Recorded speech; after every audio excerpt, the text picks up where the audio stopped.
সাহেবকে। এরপর যে সংক্ষিপ্তভাবে আমি কিছু বলার অনুরোধ করছি জনাব মনবাজারের বিশিষ্ট ব্যবসায়ী জনাব মনির হোসেনকে।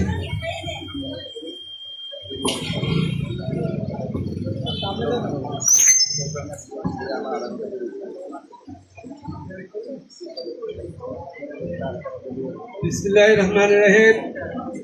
বীর মুক্তিযোদ্ধা আব্দুল আলিম ফাউন্ডেশনের পক্ষ থেকে আজকে যারা উপস্থিত হয়েছেন সবাইকে আমার সালাম, আসসালামু আলাইকুম ওয়া রাহমাতুল্লাহি ওয়া বারাকাতুহু। বীর মুক্তিযোদ্ধা আব্দুল আলিম এডুকেশন সেন্টার করাতে সর্বপ্রথম আমি মইনপুর গ্রামের কৃতি সন্তান জনাব কামরুল রেজাকে আমার অন্তর থেকে ধন্যবাদ জানাচ্ছি।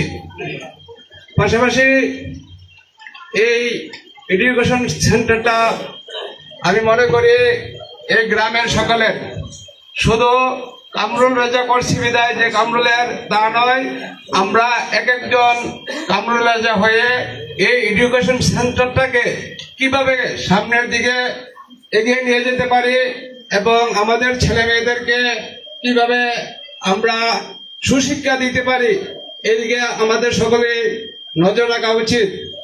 পাশাপাশি আমরা যারা আছি সচেতন মানুষ, যুক্তি বুদ্ধি দিয়ে এবং যে কোনো পরামর্শ আমরা কামরুলকে দিব এবং এই সেন্টারের শিক্ষক শিক্ষিকা বিন্দুরা যদি আমাদের থেকে পরামর্শ নেয় আমরা ইনশাআল্লাহ তাদেরকে সুযুক্তি দিব।